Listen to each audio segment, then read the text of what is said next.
welcome to Unibook. In this experiment, we'll be discussing about the resistivity determination of semiconducting wafer using 4-probe method.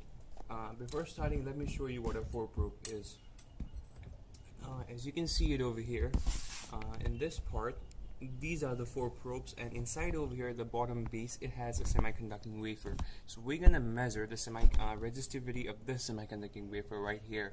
Alright, this setup right here is a 4-probe, and I'm keeping it inside an oven. This oven is connected to this device, so we have 4-probe setup. This will help you to increase the temperature and to decrease it as per required. For now, we're going to increase the temperature from 35 degrees to 95 degrees and calculate the corresponding voltage. If you see this setup over here, it has an oven setup, low heating, high heating. Switch on the oven. This switch is for opening on this device, right? If I switch this on, this will open the oven and the temperature will start heating. But for now, let's keep it closed. I'm going to put this in 10 times 1. And I'm going to set it into millivolt. But before doing that, you want to put a constant current. That is a constant current of 2.00, approximately 2.00, because it's not always possible to create 2.00 accurately. As you can see in my reading, it goes from 2.00 to 1.99, which is approximately 2.00. So first you want to be switching it to the current side and adjusting with this knob over here to 2.00 milliamperes. Then switch it back. As you can get 87.5 degrees Celsius, right? Millivolt. This voltage has a corresponding temperature which can be measured with the help of this thermometer. Now what I'm gonna do, I'm gonna open the oven. First let me see what's the initial reading I have. Okay, I have exactly 35 degrees Celsius in my thermometer right now, and corresponding to 35, I have 85.6 millivolt. So what I'm gonna do, I'm gonna write this down on my observation notebook, right? Since I've not made any, so I'm gonna go to my table over here. And I'm gonna write for temperature, which is 35 degrees Celsius. My voltage is let's say in millivolt, it's 85.3 millivolt. Right, as we know, we require the temperature in Kelvin too. Anything it's plus 273 degrees Celsius, because the difference between the temperature in Kelvin and temperature in degrees Celsius is 273. So all you gotta do is add 273 to this 35, and you'll be getting a Kelvin reading right here. Now what I want you to do, you're gonna take a reading for at least 7 different variables from now till you reach a temperature of 95 degrees Celsius. When you reach it, 95 degrees Celsius is your final reading that you should be taking. Let me show you a sample.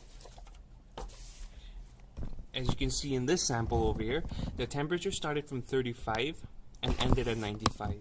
We supplied a constant current of 2 millivolts over here, constant current of 2 millivolts, and the corresponding Kelvin reading, which is obtained by adding 273, and this is the voltage over here. So let me check it again. Right now, let me open the oven. I'm opening my oven and I'm putting in high heating because I want it to heat very fast. All right, but if you want really a precise reading, you better keep it at low heating at first and then high heating at the second.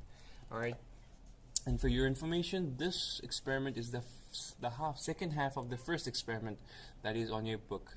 That is, the first experiment for this is a band gap determination at post box office, and the second half is using 4-probe method, the determination of resistivity of a semiconducting wafer. So yeah, my temperature is increasing. I want it to go higher. Yes, as you can see, as my temperature is increasing, my values also increase. So let this be for a while. I'll show you a sample.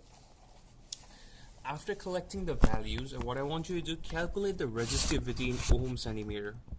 The length of this semiconductor will be given to you so as the thickness during the experiment.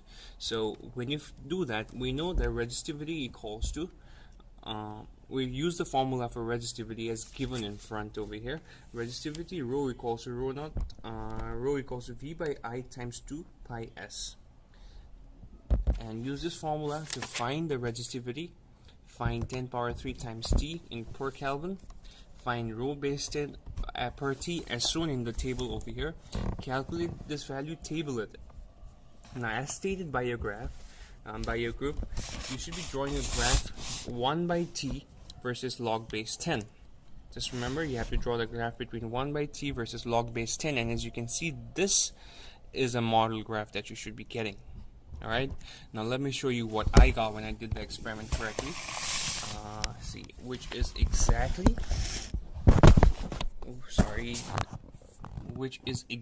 kind of the same. So you'll be taking 7 different data, you'll be calculating it, you'll be tabulating the data, and then finally you draw a graph. From the graph from the straight line point, calculate the gradient using 2 different points over here, using 2 different points. Now the gradient we plotted, let's go back to the formula now. The formula of EG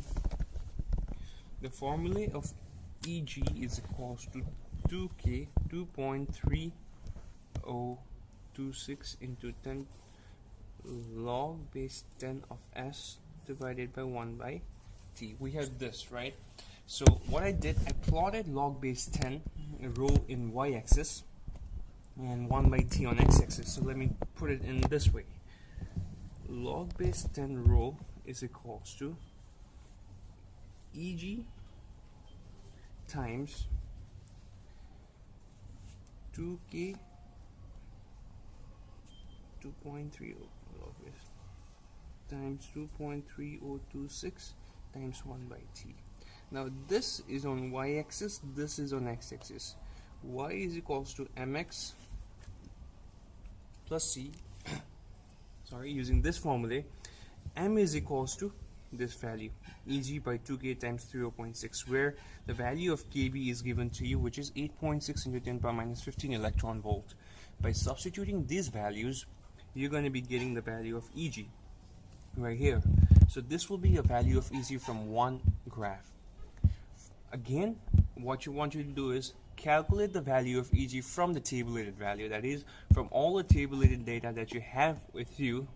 Calculate the average of log base 10 row, calculate the average of 10 to the power minus 3 by t, then substitute it in this equation. In the primary equation right here, you substitute it over here and then find the value of Eg. And in this way, you would have determined the resistivity, energy band gap of the required semiconductor. Thank you.